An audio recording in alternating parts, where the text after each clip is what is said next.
இந்த மாசம் 9ஆம் தேதி, அதாவது வேட்பாளருடைய இறுதி கட்டம் செய்கின்ற நாள் என்று பாத்தீங்கன்னா, இந்த தொகுதியினுடைய எம்எல்ஏவும் அமைச்சராகவும் இருக்கிற சேகர் பாபு தன்னுடைய கூட்டாளிகளான குவிண்டன் தாஸ், ஷாஜகான் மூலமாக ஒரு பேட்டி கொடுக்க வச்சிருந்தார்.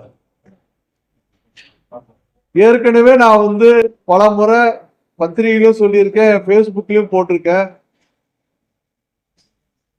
ஒரு நில அபகரிப்பு கும்பல் சென்னை அதை சுற்றி உள்ள இடங்களில் 10,000 கோடி ரூபாய் மதிப்புள்ள சொத்துக்களை போலி ஆவணம் செய்து அதன் மூலம் நிலத்தை அபகரிக்கும் முயற்சியில ஈடுபட்டு கொண்டிருக்கிறது. அதுல குறிப்பா நீங்க துறைமுக தொகுதி மட்டும் பாத்தீங்கன்னா 15 இடங்கள், அதனுடைய மதிப்பு பாத்தீங்கன்னா 200 கோடி ரூபாய். இதனுடைய முதல் கட்டமா பாத்தீங்கன்னா நம்மளுடைய பில்டிங்க்கு 3வது பில்டிங் தள்ளி இருக்கு, 43 ராஜாஜி சாலை, 2700 ஸ்கொயர் ஃபீட். சந்தை மதிப்பு பாத்தீங்கன்னா 6 கோடி ரூபாய் பெருமானம் உள்ள சொத்து. அந்த சொத்து பாத்தீங்கன்னா வட மாநிலத்தை சார்ந்தவர்களுடைய சொத்து.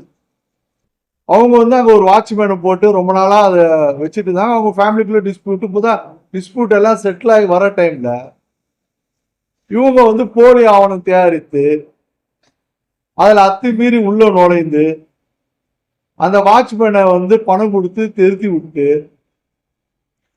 அந்த இடத்தையே பார்த்தீங்கன்னா 3 அடுக்கு மாடி இருந்த பில்டிங்கை தரமட்டமா இடிச்சு அதுல இருக்கிற பொருட்கள் எல்லாம் சூறையாடி கொள்ளையடித்து சென்று இருக்கிறார். ஆனா அவரு சேகர்பாபு தன்னோட கூட்டாளிகளான குவிண்டன் தாஸ், ஷாஜகானுடைய பேட்டியில பாத்தீங்கன்னா, நான் ஏதோ நில அபகரிப்பாளர் மாதிரி அவர் சித்தரிக்கிறார். ஒரு முயற்சி. இந்த இடத்த அவர் சொல்றாரு, நான் ஆக்கிரமிச்சு வச்சிருக்கிறேன். இது 2017 பாத்தீங்கன்னா இசி அகர்வால் சொல்லிட்டு ஒரு மிகப்பெரிய பிரபல சுப்ரீம் கோர்ட் லாயர் நம்மளுடைய காவேரி வழக்குகள் சம்பந்தமாலாம் அவர் ஆஜராயிருக்கார் கவர்மெண்ட் சார்பா. அவ்வளவு பெரிய வழக்கறிஞருடைய குடும்பத்தில இருந்தா நம்ம இந்த சொத்தை வாங்கியிருக்கோம். அது அவரும் தான் ஒன் ஆஃப் தி செல்லர், நமக்கு வித்திருக்காங்க. ஆனா இவங்க என்ன பண்றாங்கன்னு சொன்னா, ஒரு போலி ஆவணம் கேட்டா நாங்க உயில் எழுதி வச்சிருக்காங்க எங்களுக்கு சொல்லி, சரி நாங்க என்ன பண்ணணும், எங்களுக்கு ஒரு அமௌண்ட் கொடுங்க,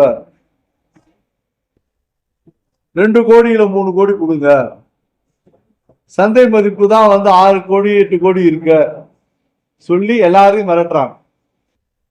அதுல பாத்தீங்கன்னா பாதிக்கப்படுறது நானும் ஒருத்தன் தான். இது நிலைமை இப்படி இருக்க, இது குறித்து பார்த்தா தொடர்ச்சியா நம்ம அரசாங்கத்தினுடைய கவனத்துக்கு, முதலமைச்சருடைய கவனத்துக்கு கொண்டு சென்று, ஆனா இது வரைக்கும் அவர் இதுக்காக செவி சாய்க்கவும் இல்லை. இங்க இருக்கின்ற அமைச்சரும் இது குறித்து எந்த ஒரு நடவடிக்கை எடுத்த மாதிரி தெரியல. எங்களுடைய குற்றச்சாட்டு எல்லாம் என்னன்னு சொன்னா, சேகர்பாபு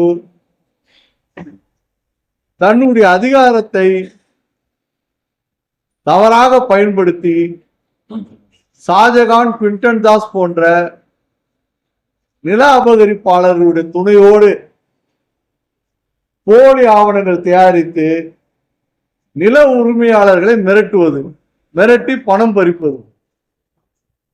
அந்த பணத்தை முதலமைச்சருக்கு கொடுக்கின்ற காரணத்தினால் முதலமைச்சர் இது குறித்து எந்த ஒரு நடவடிக்கையும் எடுப்பதில்லை.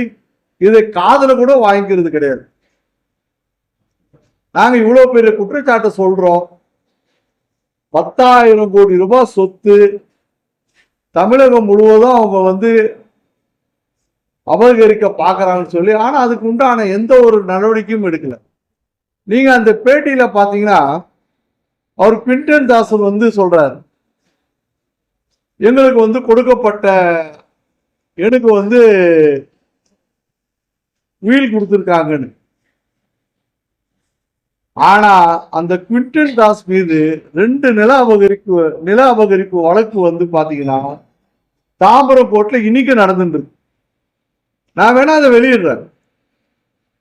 அதே போல ஷாஜகான் அந்த பேட்டியில சொல்றாரு, நான் பிசினஸ் மேன், கப்பல் தொழில் செய்யறவன்.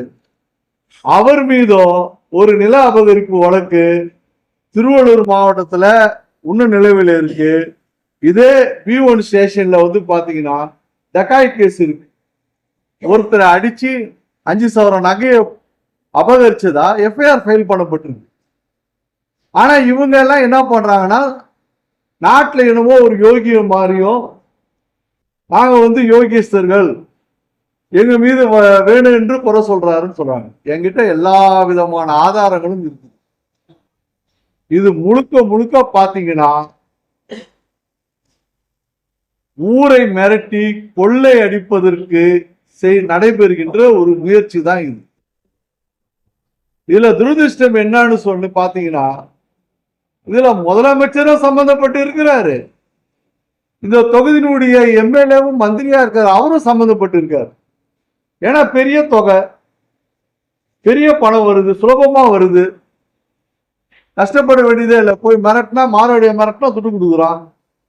என்னப்பா லிட்டிகேஷன். இதுக்கு உடனே யாருன்னு பாத்தீங்கன்னா போலீஸ் கமிஷனர் அருள், கார்பரேஷனுடைய கமிஷனர் குமரகுரு. ஒரு டெமாலிஷன் ஆர்டர் வாங்காம ஒரு பில்டிங்க, இந்த மெயின் ரோட்ல இருக்கிற பில்டிங்க இடிக்கிறாங்க. 1 மாசமா இடிக்கப்படுது. ஆனா அது குறித்து எந்த ஒரு நடவடிக்கையும் எடுக்கல. போலீஸ் ஸ்டேஷன் பக்கத்துல இதுல என்ன ஒரு நம்ம வேதனைக்குரிய விஷயம் சொன்னா, போலீஸ் ஜீப்போ காவலோட நின்று இடிக்கிறாங்க. அதை அப்ப என்னன்னா போலீஸ் துணையோட தான் அந்த பில்டிங்கே இடிக்கப்படுது. இவ்வளவு அத்துமீறல், அராஜகம் நீங்க சிந்திச்சு பாருங்க. இதெல்லாம் நாங்க வந்து ஒரு மனக்குமரோட தான் சொல்றோம். நீங்க சொத்து வாங்கினா எவ்வளவு பெரிய கஷ்டம்ன்றது உங்களுக்கு எல்லாம் தெரியும். ஒரு சொத்து வாங்குறப்போ இப்படிப்பட்ட தொல்லைகளை கொடுப்பதற்கென்று ஆளுங்கட்சியினர், அதுவும் முதலமைச்சரும் ஒரு அமைச்சரும் செயல்படுகிறார்கள் என்று சொன்னா நீங்க சிந்திச்சு பாருங்க, சாதாரண ஒரு குடிமகனுடைய நிலவரம் என்ன. இந்த சொத்து விவகாரத்துல ஏதோ ஒரு வகையில ஆம்ஸ்ட்ராங் இடையூறா இருந்திருக்கிறாரு. அது அடுத்த கட்டமா வெளியேறும். இந்த சொத்துடைய அபகரிப்புல, நில அபகரிப்புல ஆம்ஸ்ட்ராங் வந்து இவங்களுக்கு வந்து தடைக்கல்லா இருக்கிறாரு. முதலமைச்சருக்கும் சேகர்பாபுக்கும் தடையா இருக்கின்ற காரணத்தினால் அவர் கொலை செய்யப்படுகிறார். அடுத்து தடையா இருக்குது யாருன்னு பாத்தீங்கன்னா, இதே பகுதியில் இருக்கின்ற காக்காதோப்பு பாலாஜி. சம்பந்தமே இல்லாம கூட்டு போய் என்கவுண்டர் பண்றாங்க. என்கவுண்டரே இல்லை, இவர்களுக்காக நடத்தப்பட்ட கொலைதான் அது. இந்த விஷயத்தை மறைக்கணும் என்பதற்காக செய்யப்பட்ட கொலைதான். மூணாவது, இந்த விஷயத்த கையில நான் எடுத்ததுனால என்ன பண்ணாங்கன்னா, எனக்கும் ஒரு அச்சுறுத்தல். யாரு மூலியமான்னு பாத்தீங்கன்னா, என்னுடைய உறவினரிலே ஒண்ணு வந்து தருதலையா இருக்குது. அந்த தருதலையை விட்டு என்கிட்ட வந்து சண்டை போடுற மாதிரி அவனை வந்து வாக்குவாதத்தை ஈடுபட வைக்கிறாங்க. ஒரு நாள் போன்ல பேசி எனக்கு வந்து கொலை மிரட்டல் விடுறான். என்னவா ஒரு இடத்துக்கு கூப்பிடுறான். ஆனா என்னவோ நல்ல காலம், நான் அந்த இடத்துக்கு போல. அதுக்கப்புறம் வந்து பாத்தீங்கன்னா தகாத வார்த்தையில பேசுறான். நான் வந்து உன்னை ஃபாலோ பண்ணிடுவேன்னு சொல்றான்.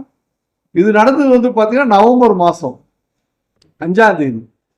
நான் 11ஆம் தேதியே கம்ப்ளைண்ட் கொடுத்து கிட்டத்தட்ட ஒரு 3 மாசமா ஃபாலோ பண்றோம் அந்த தரணிகுமார் என்ற நபர் மீது. இது வரைக்கும் பாத்தீங்கன்னா, அதாவது இந்த போலீஸ் வந்து மனுஷனா கூட மதிக்க மாட்டாங்க. ஒரு மனிதன் ஒரு 10 முறை நான் கடிதம் எழுதியிருப்பேன், 10 முறை நான் நேர்ல போய் சந்திச்சிருப்பேன். ஆனா இது வரைக்கும் ஒரு சின்ன பதில் கூட கொடுக்காதவர் பாத்தீங்கன்னா அந்த டிசி பாஸ்கரன். அதே போல இங்க இருக்கிற டிசி சுந்தரவடி, அருண், இந்த 3 பேருடைய காம்பினேஷன் இருக்கு பாருங்க. ஒட்டுமொத்த வடசென்னையும் லூட் அடிக்கிறது தான் இவங்களுடைய வேலையேங்க. அருண், அங்க இருக்கிற டிசி பாஸ்கர், இங்க இருக்கிற டிசி சுந்தரவடிகள், இந்த 3 பேருடைய கூட்டணி என்னன்னு பாத்தீங்கன்னா ஒட்டுமொத்த வடசென்னையும் லூட் பண்றதுதான். அதுக்கு தலைவர் யாருன்னு பாத்தீங்கன்னா இருக்கின்ற அமைச்சர் சேகர் பாபு. அதுக்கு ஆசீர்வாதம் உறுதுணையாக இருப்பது யாருன்னு பாத்தீங்கன்னா முதலமைச்சர். நான் கேட்கிறேன், இது என்ன ஆட்சியா காட்டாட்சியா? நம்ம எங்க இருக்கிறோம்? நீங்க சிந்திச்சு பாருங்க. முதலமைச்சரும் அமைச்சரும் கொள்ளை அடிப்பதற்கு ஊர்ல இருக்கிறவங்க கொலைதான் பண்ணி வாழணும்னு சொல்லி சொன்னா நீங்க சிந்திச்சு பாருங்க. நான் ஏதோ அரசியல் காழ்ப்புணர்ச்சி காரணமா பேசல, உணர்ச்சி பொங்க பேசுறேன். இந்த நாட்டினுடைய குடிமகனா இருந்து பேசுறேன், ஒரு பாதிக்கப்பட்ட மனிதனாக இருந்து நான் பேசுறேன். ஆனா இதுவரை சட்ட ரீதியாக எவ்வளவோ நாங்க போராடிட்டு இருக்கோம். கடிதம் அனுப்புறோம், ரைட் டு இன்ஃபர்மேஷன் ஆக்ட்ல கேட்கிறோம், பதில் கிடையாது. அவரு டிசிக்கு கேட்டோம், பதில் கிடையாது. கார்பரேஷன் கேட்கிறோம், பதில் கிடையாது. எதுக்குமே பதில் சொல்லாம நம்ம கொடுத்திருக்கின்ற புகார் மீது இல்ல ஒண்ணு நான் கொடுத்தது பொய்யான புகார் அப்படின்னா ஒரு லெட்டர் கொடுங்களேன், நாங்க தீர விசாரிச்சிட்டோம், நீங்க சொல்றதெல்லாம் பொய், உண்மைக்கு மாறா இருக்குன்னு சொல்லி நீங்க சொல்லுங்களேன். ஆனா நிச்சயம் சொல்வேன், 4ஆம் தேதி மக்கள் நல்ல தீர்ப்பை கொடுப்பார்கள். அண்ணன் எடப்பாடியார் அவர்கள் முதலமைச்சராக அமர்கின்ற பொழுது இதற்கெல்லாம் ஒரு முற்றுப்புள்ளி நிச்சயம் வைக்கப்படும். உப்பு தின்னவன் தண்ணி குடிச்சுதான் ஆகணும், தப்பு பண்ணவன் சிறைசாலை சென்றுதான் ஆகணும். இதுதான் உலக நீதி.